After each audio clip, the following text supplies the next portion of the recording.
Hello everyone, welcome back to Moving to Australia with Amitava Deb.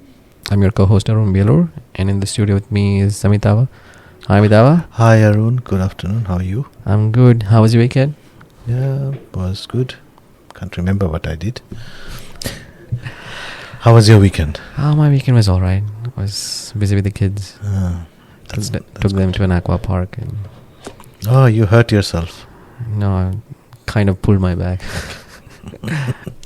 I just guessed. Getting old for all these activities. No, what do you mean? You're very young. You can be part of that scheme that we are going to talk about.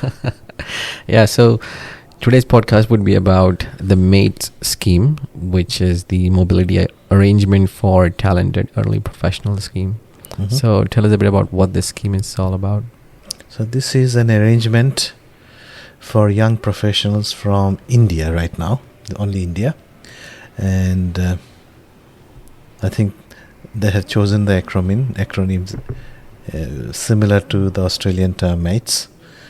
And it's called Migration and Mobility Partnership Arrangement. Under that arrangement, we have Mobility Arrangement for Talented Early Professional Scheme. This is similar to Subclass 476 visa, which is still on, and it is for engineers from certain universities and institutes from all countries.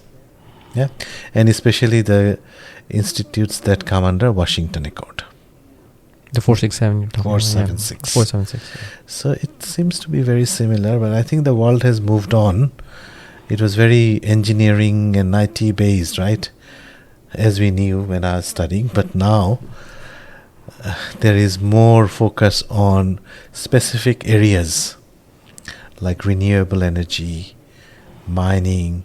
Of course, engineering is there. There's IT, AI, a big thing now, fintech, and agri-tech. These are also, interestingly, the streams that are also part of Global Talent Visa. So I think they are trying to catch the bright graduates from India. And it's yet to be implemented. Okay. So keeping that in mind, let's address a few questions regarding the scheme. It mentions that it's for talented early professionals. So when they say talented early professionals, what kind of people are eligible for this visa? Yeah, early professionals means they have clearly defined. If you're under 30 like you are an early professional. I'm not under 30. Oh, you look under 30. And professionals are from certain they call it eligible educational institute, and they will list the eligible educational institute, maybe going by the country education profile. I cannot really speculate, but it could be the universities that fall under Section 1 or the ones that fall under Washington Accord. So they have to be graduating, and they must have graduated within 2 years, within the last 2 years, then they are eligible. Of course, there are other criteria. Do you want me to go through the other criteria? Yeah, what kind of qualifications should they hold? As I mentioned, renewable energy, mining, engineering, ICT, AI, fintech, and agri-tech. So, for example, they should hold bachelor's degree or higher in the last 2 years, which they should have graduated. If it is agri-tech, for example, Bachelor of Agricultural Engineering or Masters of AI, Bachelor of Mining from Indian School of Mines, Dhanbad. So those are, I'm sure ISM will be there, but I cannot really speculate which universities will be there or will not be there. But there will be many. The range will be wider than subclass 476. It's a good thing for Indian professionals to get exposure, international exposure, before they go back and work in India. Or they can even choose to migrate in Australia and live in Australia. So does an applicant need any kind of a sponsorship requirement to be eligible to apply? There is no sponsorship requirement. They need to have certain level of English, which is they need to have overall 6 with a minimum of 5 in each of the 4 modules of IELTS and or the equivalent in PTE. So it's called Proficient English Language Skills.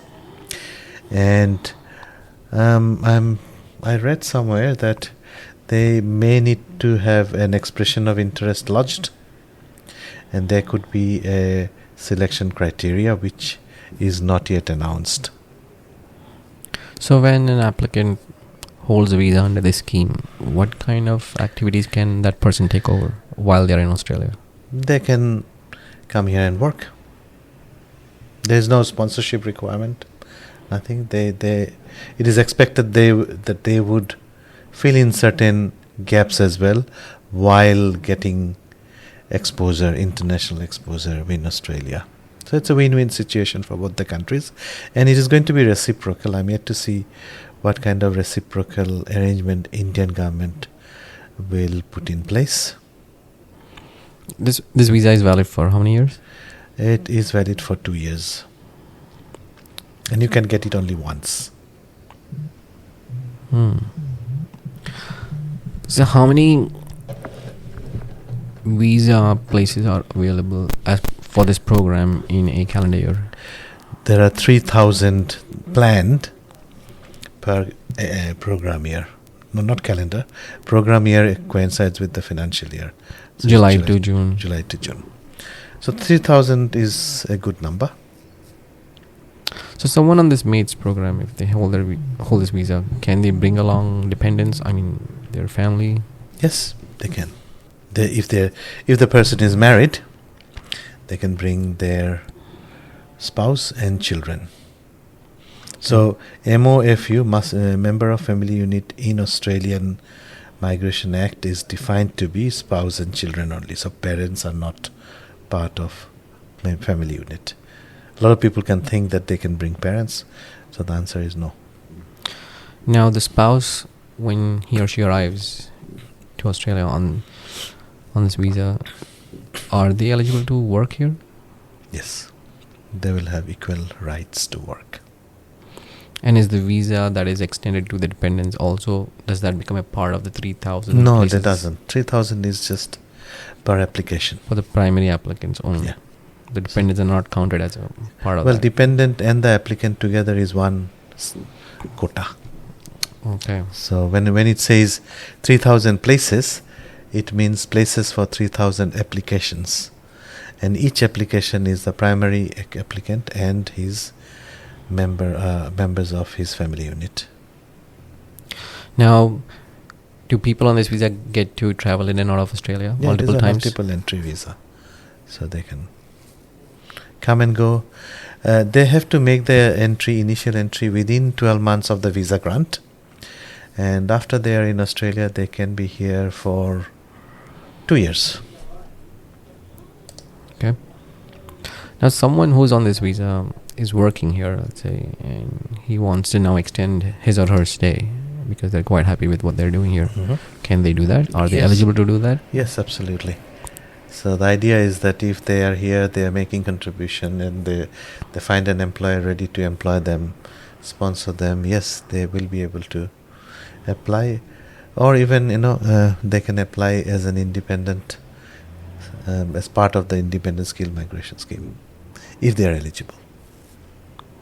So, what pathways would they have? 189, 190, 491.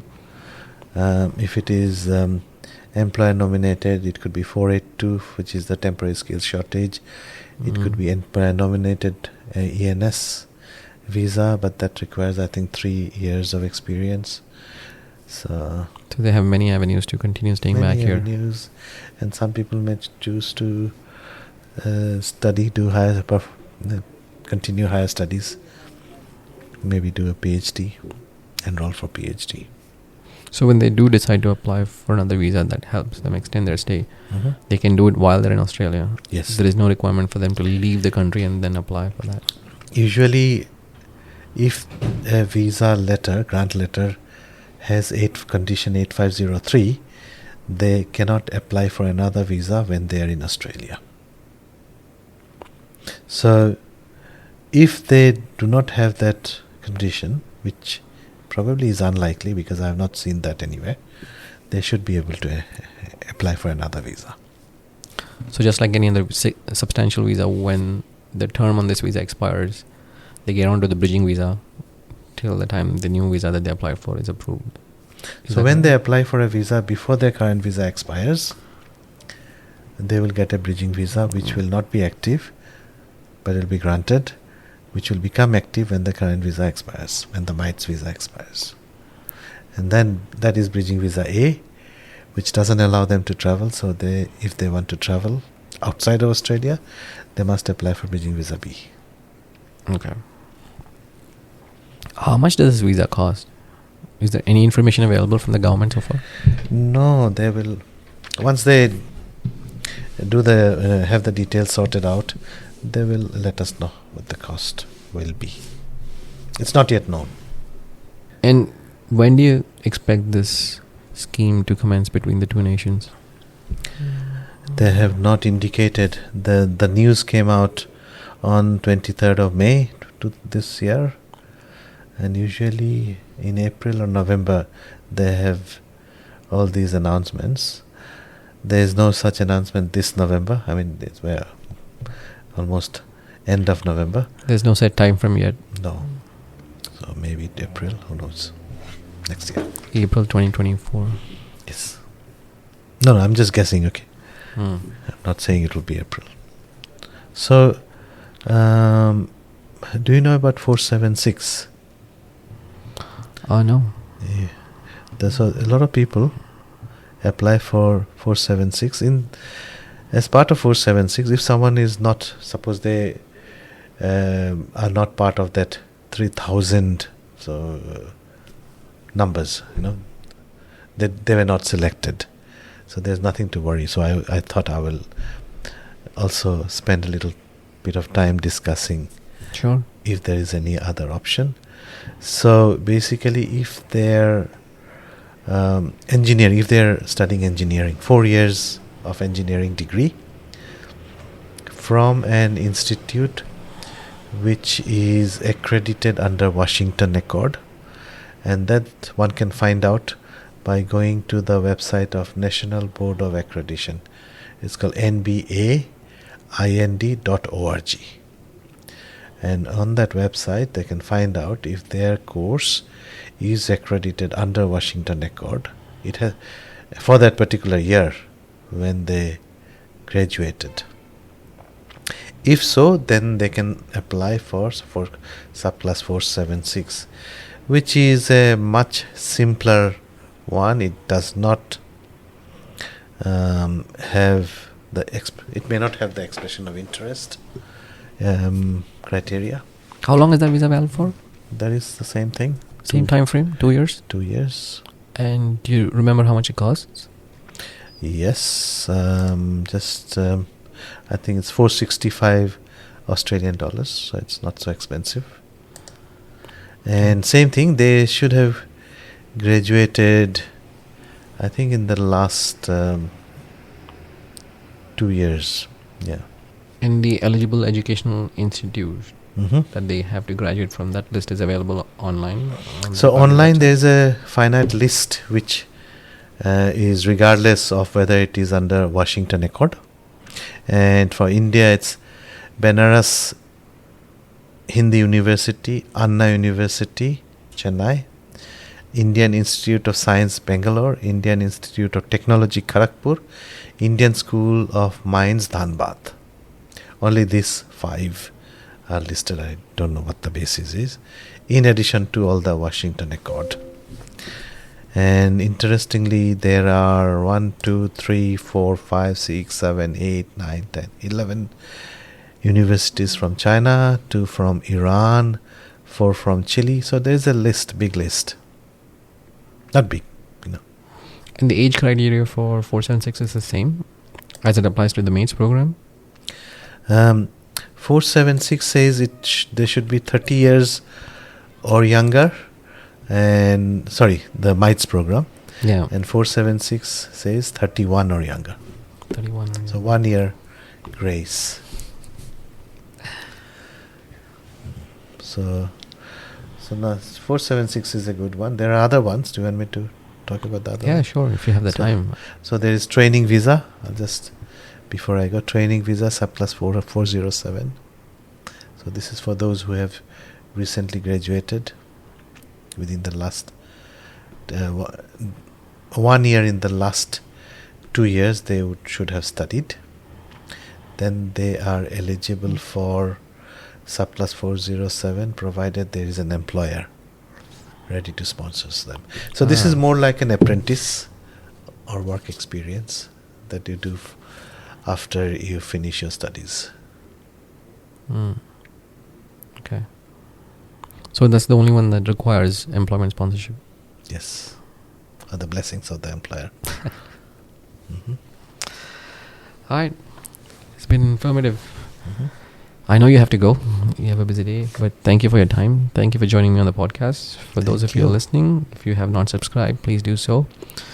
And our social media details will be available in the description of the podcast, including Amitava's LinkedIn handle. Thank you for listening. Thank you for time and attention, and see you next week. Goodbye.